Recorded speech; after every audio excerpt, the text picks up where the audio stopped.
नमस्ते एवरीवन। आज का डिस्कशन का टॉपिक है स्लीपिंग डिसऑर्डर। तो हम आज योग निंद्रा के बारे में बात करेंगे।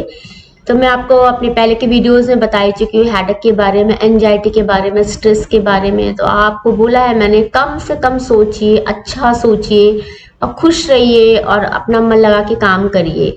तो यूजली होता ये है कि माता पिता है वो चाहते बच्चे पढ़े, जल्दी से इधर जाएं, इस एक्टिविटी में जाएं, उस एक्टिविटी में जाएं, खूब घूमे फिरे। तो इसकी वजह से होता है कि अब बच्चे सो नहीं पाते, उनको रेस्ट नहीं मिल सकता। उनका जो माइंड है उसको एक प्रॉपर रेस्ट की जरूरत है। देखिए, जब बहुत ही अर्जेंट काम हो, बच्चों का कोई एग्जाम हो या कहीं जाना रियली अननेसेसरी हो, तो आप उन्हें जगाइए। यदि बच्चे सो रहे हैं तो आप उन्हें सोने दीजिए।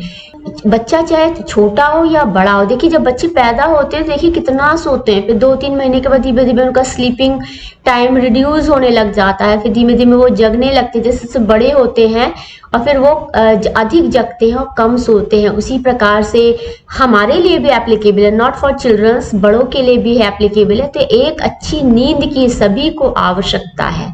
आप अपने सारे काम सुचारू रूप से करिए, लेकिन यदि आप सोएंगे नहीं तो आप अपने काम को भली भांति नेक्स्ट डे नहीं कर पाएंगे। तो भगवान विष्णु जो है, माँ दुर्गा माता जो है, हम जब दुर्गा सप्तशती पढ़ते उसमें योग निंद्रा के बारे में बताया गया है। तो जब आप उस ईश्वर से जुड़े होते हैं तो आपको योग निंद्रा का आभास होता है। यही योग निंद्रा आप लेट के भी आप उसको महसूस कर सकते हैं। आप उसे ध्यान में क्या होता है कि हम पलथी मार के या जो है पर्टिकुलर आसन में बैठ के योगासन में जो है हम ध्यान लगाते हैं। तो मर्जिंग, जब हम when we merge with the god, जब हम उस ईश्वर के साथ मर्ज होते हैं तो धीमे धीमे हमारी कॉन्शियसनेस का लेवल बढ़ता जाता है। और when you start merging with the god, it's very difficult to explain it, like कि मतलब आपको लगेगा नहीं। तो देखिए कुछ लोग क्या होते हैं, ध्यान में घंटों बैठ लेते हैं, और कुछ लोग यदि नहीं बैठ पा रहे हैं तो आपने देखा होगा, आप लेट के ध्यान कर लीजिए। भैया आपको लग रहा है कि हम बैठ के ध्यान नहीं कर पा रहे हैं तो आप लेट के ध्यान करिए। लेट के, जैसे देखिए कुछ इस प्रकार के योगासन भी होते हैं जो लेट के किए जाते हैं। तो आप यदि योग निंद्रा में आप चले गए, इसलिए कहा जाता है सोने के पहले आप सैल्यूटेशन करिए, सोने के पहले उस ईश्वर को याद करिए, अपने बुरे कर्मों की माफी मांगिए, आप अच्छे कर्मों के लिए भगवान से प्रेरणा लीजिए, अपनी आप उनसे प्रार्थना करिए, आप उनसे अपनी सब बातें शेयर करिए। तो जिनको भी स्लीपिंग डिसऑर्डर है, जिनको भी बहुत ही मुश्किल है, उनको नींद नहीं आ रही, तो सबसे पहला काम है सारी अपनी डेली एक्टिविटीज टाइमली करें। और जब आपको भूख लगे तब आप खाइए। ये नहीं कि अब सुबह भी खाना है दोपहर भी खाना है, एक रूटीन नहीं बनाइए। जब आपको भूख लगे खाइए, जब आपको लगे कि हाँ when you are in need then you have to take it, otherwise आप उसको मत लीजिए। आप आराम से रहिए। जब आपको नींद आए आप सो जाइए, अच्छे से सो जाइए। बल्कि यदि आप ड्यूरिंग ऑफिस आवर्स है या आपका कुछ काम का है तो आप 10-15 मिनट का छोटा सा नींद ले लीजिए। तो आपको 4-5 घंटे आपके बहुत अच्छे से बीतेंगे, आप बहुत ही आपकी वर्किंग एफिशिएंसी बढ़ जाएगी और आप अच्छे से कार्य करेंगे। लेकिन आप लगातार काम कर रहे हैं। तो हमने कमर दर्द के बारे में भी आपको बताया कि कमर में दर्द कैसा, यूजली ये हाउस वाइफ के साथ बहुत प्रॉब्लम होता है, उनको कमर में दर्द होता है। तो यूजली होता है कि बच्चे होने के बाद में, नॉर्मल डिलीवरी है, सिजेरियन है, तो फीमेल्स को कमर में दर्द होता है। तो यूजली होता है क्या कि वो लगातार काम करती है, तो वो खड़ी रहती है या घर में इधर से उधर, इस कमरे से उस कमरे, कभी कपड़े रख रही है, कभी बर्तन रख रही है, कभी सब्जी काट रही है, कभी किसी को नाश्ता दे रही है, कभी किसी को खाना दे रही है, कभी यहाँ जा रही है, कभी वहां जा रही है, कभी अपनी साज सज्जा में लगी हुई। तो every time they are standing, तो वो खड़ी होके सारा कार्य करी। तो आपको हर 2 घंटे पे बैठना है। बैठने में देखिए मैं भी ऐसे बैठी हुई हूँ, ठीक है, ये स्ट्रेट पॉस्चर है, तो आप स्ट्रेट बैठे, इससे बैकबोन को बैलेंस रहेगा। लेकिन जब आप लेट जाते हैं तो आप लेटिए, लेटने के बाद घुटनों को आप ऊपर कर लीजिए, और घुटनों को ऊपर करके आप लेटिए। तो पीछे जो बैक साइड पे है उसको आपको काफी रिलीफ लगेगा। आपको लगेगा, कोई सोचेगा अरे ये कैसे लेटे हुए हैं, आप इस पर बिल्कुल ध्यान मत दीजिए। यदि आपके कमर में बहुत दर्द है तो आप जैसे ऐसे सीधे लेटेंगे, ये पीठ है आपका, पीठ के बाद आप ऐसे अपना जो है पैरों को ऐसे इस एंगल पे करके फिर ऐसे घुटनों को ऐसे झुका लीजिए, और फिर आप पीछे बैक साइड पे देखिए आपको कितना रिलीफ मिलता है। आप 10-15 मिनट आराम से लेटिए तो आपकी बैकबोन को बहुत रिलीफ मिलता है। इसको योग निंद्रा कहते हैं। तो आप इस तरह के पोस्चर में लेटिए तो आपको बहुत ही कंफर्ट होगा। और लगातार आप काम मत करिए। देखिए, आप लगातार काम करते जा रहे हैं, आप अपने आप को तोड़ देंगे। हर एक व्यक्ति का जो है अपना एक काम करने का स्टैमिना होता है, और हर व्यक्ति की अपनी एक कैपेसिटी होती है। एक रबर बैंड, उसको हम खींचेंगे लगातार तो टूट जाएगा। एक स्ट्रेस, एक स्ट्रेन होता है, तो वो हमारे बॉडी में नहीं होना चाहिए, otherwise it will be very difficult to work. चाहे आप बाहर काम करें, चाहे आप घर में काम करें, ऑफिस में भी आप थोड़ा रेस्ट करिए, आप बैठिए, थोड़ा वॉक करिए, चलिए फिरिए। एक जगह एक ही कुर्सी पे बैठ के काम नहीं होता, आप थोड़ा सा एक्सरसाइज करिए। बेंडिंग स्ट्रेचिंग बहुत जरूरी है, आप हाथों को खूब स्ट्रेच करिए, आपके ये शोल्डर्स आपके मूव करने चाहिए, आपका स्ट्रेचिंग होना चाहिए, आपका इधर से स्ट्रेचिंग। मैं अभी आपको बैठ के बता रही हूँ, अभी मैंने आपको एक्सरसाइज कभी नहीं बताई है। मैंने ट्विन हार्ट मेडिटेशन की एक्सरसाइज मिस्टर तनु बनर्जी के द्वारा करवाई थी। तो आपको स्ट्रेच करना है, इसको पीछे बैक जाइए, ऐसे शोल्डर्स को करिए। तो आपको ये जब आपकी जब मसल्स खिंचती हैं, फीमेल्स के लिए बहुत जरूरी है शोल्डर की एक्सरसाइज। वो आप फीमेल से कहिए कि आप ये एक्सरसाइज करिए, तो फीमेल्स के लिए बहुत ही आवश्यक है, इवन सभी के लिए आवश्यक है। तो आपका स्ट्रेचिंग बेंडिंग होना चाहिए। आप 15 मिनट सुबह निकालिए एक्सरसाइज के, इवनिंग में निकालिए, आप वॉक करिए, आप अपने जो लेग्स हैं उनको स्ट्रेच करिए, आप अपने जॉइंट्स को स्ट्रेच करिए। जैसे ये मूवमेंट हम कर रहे हैं, यहाँ पे ये आपका मूव करना चाहिए, आपके नेक आपकी मूव करनी चाहिए। तो ट्विन हार्ट मेडिटेशन जो एक्सरसाइजेस है वो इस प्रकार से बताई गई है कि आपके सारे जॉइंट्स जो है मूव। अब आंखों में देखिए, कुछ लोगों के बहुत पेन हो जाता है, तो आपको आंखों में आप उंगली से भी ऐसे मसाज कर सकते हैं। आप अपना ऊपर आंखों करिए, लेफ्ट एंड राइट आपको रोटेट करना है। तो ये आपका है, आपकी नेक का एक्सरसाइज है, आपका ये सारी एक्सरसाइजेस अवेलेबल हैं।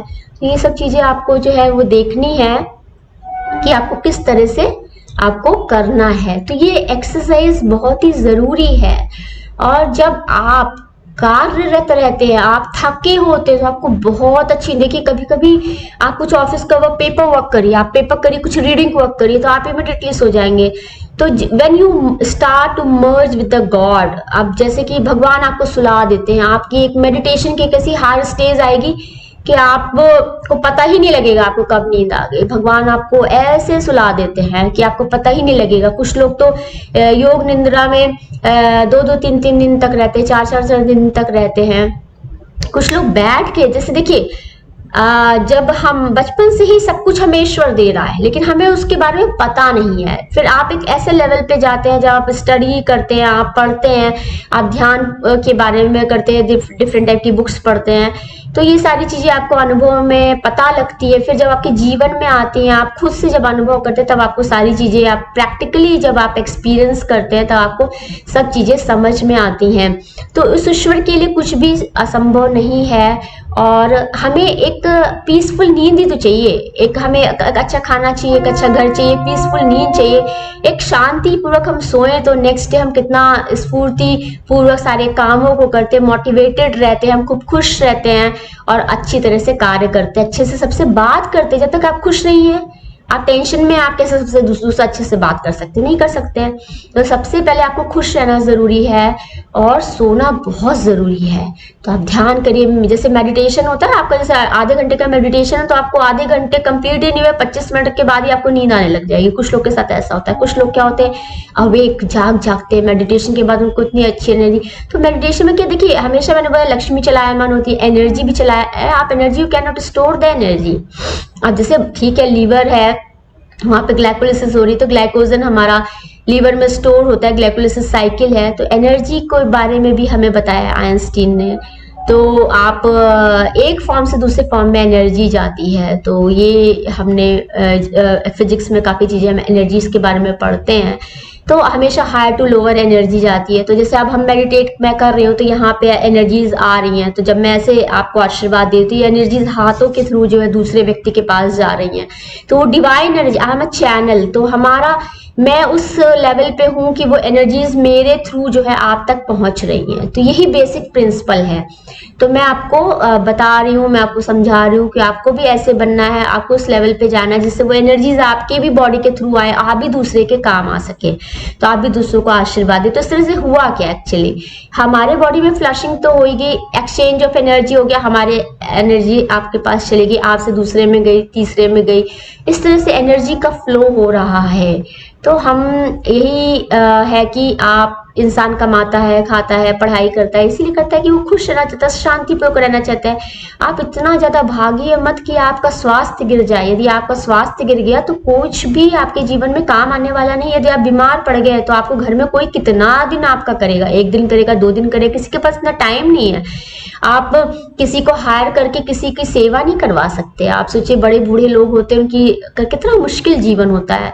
महात्मा बुद्ध जी कितने परेशान थे इसी बात से कि मुझे सच बताइए, इस ओल्ड एज से मुझे मुक्ति चाहिए, कि कैसे इतना दुख कैसे है जीवन में। तो आप सोचिए कि आप अपने आप को स्वस्थ रखिए, एक्सरसाइज करिए। एक्सरसाइज आप अलग से आप घर के काम कर लीजिए, आप प्लांटिंग करिए, वाटरिंग करिए। अब रिटायरमेंट के बाद कितनी चाय बनाइए, कुछ खाने पीने की चीजें बनाइए, खुश रहिए, थोड़ा सामान अरेंज करिए।